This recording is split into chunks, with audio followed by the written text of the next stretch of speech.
consegue se bastar a si mesmo. Né? Aristóteles tem uma frase que eu gosto muito, que está um livro chamado Política, que ele diz assim: aquele que se basta a si mesmo, aquele que é autossuficiente, ou é uma besta ou é um deus. Ou é um animal, um tigre solitário, por exemplo, ou é um deus. Homem não é. Nós dependemos da vida social. Não é à toa, por exemplo, que a própria filosofia é filha da cidade. É filha do encontro das pessoas para discutir, como nós estamos fazendo aqui hoje. A gente está trazendo aqui hoje.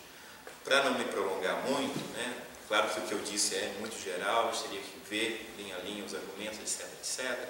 Essa visão de felicidade como exercício capaz, possível, e que vai só se aperfeiçoando com o passar do tempo, ela vai ter uma grande influência na filosofia latina, ela vai ter uma grande influência na Idade Média, até chegar a alguns autores que vão repensar isso, né? Por exemplo, Santo Agostinho, não dá tempo, seria uma noite inteira conversando sobre Santo Agostinho, mas em Santo Agostinho, de certa forma também, a felicidade voltaria àquele problema dos míticos gregos, dos mitos gregos, né? O homem não se realiza pelo uso da inteligência, ele se realiza pela graça. E nós entraríamos num outro campo, que é o campo da fé, ou seja, a desconfiança medieval, embora ele só seja presente o tempo todo nas discussões, sobretudo depois com São Tomás de Aquino, é de que só o exercício da intelectualidade e o domínio das paixões não é suficiente para tirar o homem da sua condição de infelicidade. É preciso uma intervenção de Deus. Essa é uma longa história, né? Muito mais própria para um debate com Lindomar do que eu saberia aqui expor. Só para chegar então no ponto que eu queria, isso tudo para chegar no ponto, na expressão filosofia do momento, a gente pensar esse tema,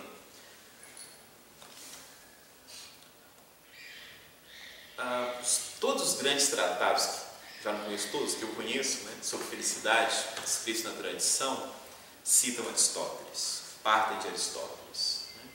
Os livros que hoje podem ser encontrados no supermercado, do Sêneca, hoje tem o Sêneca, os filósofos latinos, de modo geral, hoje estão muito difundidos, né? Não foram muito estudados, não são muito estudados no curso de filosofia, mas ganharam um gosto popular, porque temas como a velhice, como a amizade, como a felicidade, são temas muito que foram objeto de escrita do Sêneca, ganham, claro, um privilégio nos debates atuais, nos leitores atuais. Mas então todos os tratados citam Aristóteles, esse tratado Ética Nicômaco, se discutem com ele. Aristóteles, o Schopenhauer, um importante filósofo alemão, né, que escreveu no início do século XIX, apesar do seu pessimismo, de fundo, do seu pessimismo como método filosófico, ele tem livros sobre felicidade. Ele tem um livro chamado Aforismos sobre a Sabedoria de Vida, em que ele diz que a felicidade é possível na vida cotidiana, não é possível filosoficamente, que na visão de mundo dele levaria sempre a um pessimismo. Ele parte de Aristóteles. E tem uma frase que ele cita como sendo a máxima mais perfeita que se disse até hoje sobre felicidade. Está no livro A Ética Nicômacos, está dividido em 10 livros, ou capítulos, né? Mas a gente chama de livros. No livro 10º tem uma frase que é citada pelo Schopenhauer, quase 200 anos atrás, que diz assim, né? Vou citar em grego só para parecer que sou inteligente. Gastar um pouco, né? Ho phronimos to alipon diokei en to redi.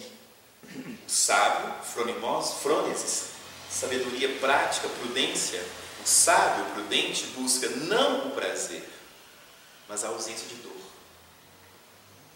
Essa frase tem um parentesco muito grande e não tem nenhuma influência das filosofias orientais, sobretudo do budismo, onde também está presente a ideia da moderação, a ideia do equilíbrio, da justa medida.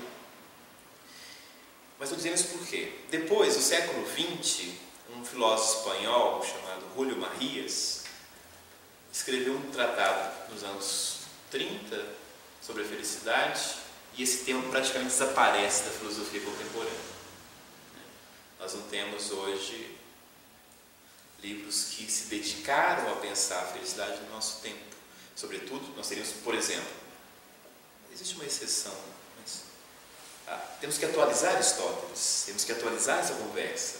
Né? Ele estava pensando isso na sua polis, no seu contexto, na sua cidade. Temos que pensar isso seriamente no nosso tempo de hoje. E podemos pensar isso porque é um grande parentesco entre as nossas épocas. Vocês viram que os gregos cultuavam o corpo, a beleza, os Jogos Olímpicos, né? Essa ideia do grande campeão, do grande herói, que vai receber um hino de louvor, as riquezas, obviamente. Né? E não há uma grande diferença. A gente pode se comunicar com essa cultura. Seria muito diferente se a gente quisesse comparar a nossa cidade com uma cidade chinesa do século V. O cidade de Confúcio, aí é outra história, é outro povo, é outra. Ou com a Índia, etc, etc. Mas com a Grécia nós temos comunicação direta, porque nosso vocabulário está recheado dos termos gregos, a própria ideia de organização da cidade, democracia, boa parte das nossas artes são gregas. Por aí vai. Então, para agora tentar criar uma pergunta, a partir de tudo que eu falei, para a gente poder conversar, a minha pergunta seria a seguinte. É bom terminar com uma pergunta? Nunca eu preciso responder, então eu posso perguntar da maneira mais sincera, não preciso, porque a pergunta tem que, só quero que ela incite um debate. A ética que vê na felicidade uma prática possível, constante, a felicidade pode ser, de fato, apropriada, pode ser apropriada pelo homem, se nós entendermos a felicidade como o exercício daquilo que eu tenho de mais potencial, de melhor, as virtudes.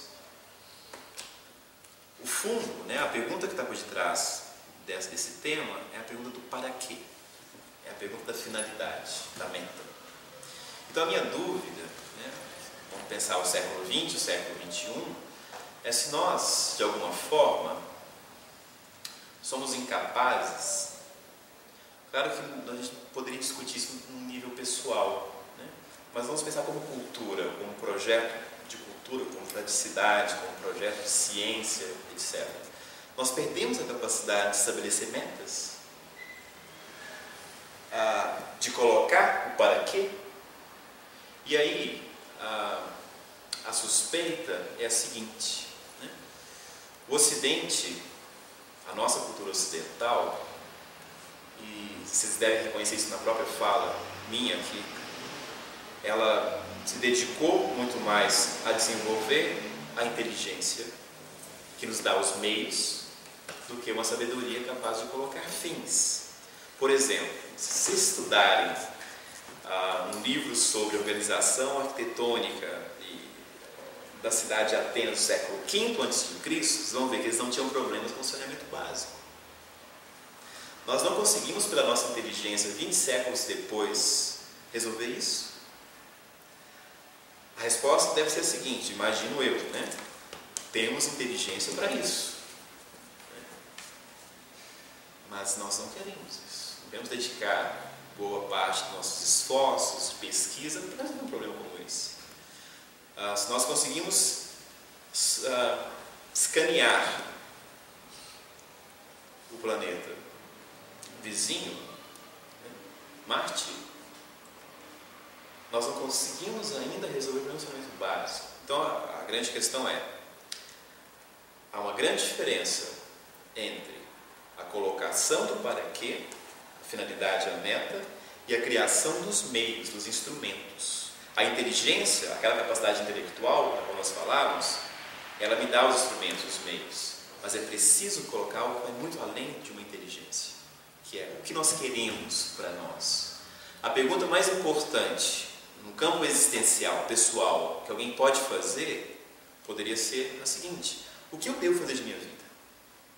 E você cria um plano, um projeto pessoal e vai tentar construir isso. Como projeto de felicidade para as cidades, nós teríamos que envolver, então, a política nessa discussão. Olha que interessante, o livro Ética Nicômacos, por exemplo, na edição da UNB, tem 211 páginas. O livro termina com uma frase estranha, aparentemente. Depois de 211 páginas, o autor nos diz o seguinte: comecemos, pois, a nossa discussão. Como assim? Aristóteles escreveu 211 páginas sobre a ética, pensando no tema da felicidade, e termina o livro com comecemos, pois, a nossa discussão. O que ele está dizendo é, né, agora leia um livro da política. Agora vamos estudar esse tema no campo da cidade, já que nós tentamos discutir no campo da realização do indivíduo. Então, essa é a minha pergunta, né? Nós perdemos o interesse pela colocação da finalidade ou não somos mais capazes de colocar isso? Porque meios nós temos para resolver qualquer problema.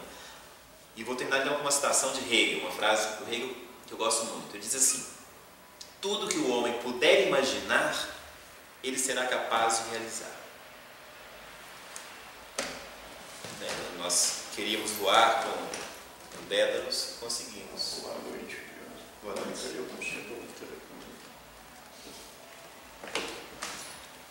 Nós construímos o inferno debaixo da terra. Na Divina Comédia, nós imaginamos ali o inferno, no texto do Dante, e construímos ele sobre a terra em Auschwitz. Que a gente conseguir colocar como projeto, em algum momento a gente realiza. A nossa inteligência será capaz de alcançar. Falta então os projetos, falta a meta, falta a colocação do paraquedas. Termino minha fala aqui para que a gente possa conversar. 9h22. Eu tenho um questionamento eu já ter lido também, né? Muitas biografias de santos. E você citou a questão da felicidade, a questão da moderação. Se a gente for pegar, por exemplo, São Francisco de Assis, São Pio, grandes santos do cristianismo, pessoas que humanamente renunciaram a tudo por uma causa, um projeto. Podemos dizer que a pessoa, ao ela renunciar plenamente aos desejos do mundo e aos desejos até da carne, ela estaria contemplando uma felicidade maior, porque nós, nesse contexto de competitividade, de sucesso, de capitalismo, tá? Bom, difícil pergunta, né? Mas vamos tentar. Primeiro me interessou o uso da palavra biografia. Vou me prender rapidamente a ela, só para a gente poder caminhar na discussão. É interessante que uma biografia de um autor hoje, a biografia, sei lá, do Paulo II, a biografia do Ayrton Senna, quando nós pegamos esse tipo de biografia, vai contar o trajeto de uma pessoa, etc, etc, e pegamos as biografias que se escreviam antigamente, elas são muito diferentes. O que me parece interessante, então, é que a biografia que nós temos hoje é uma biografia como um projeto da vida burguesa, da vida contemporânea, em que é possível realizar-se individualmente. Você tem um grande feito de um grande autor, você vai narrar aquilo como um caso interessante, que vale a pena ser narrado. Quando um latino escrevia uma biografia, vamos pegar um caso interessante, Santo Agostinho, as Confissões, é uma biografia.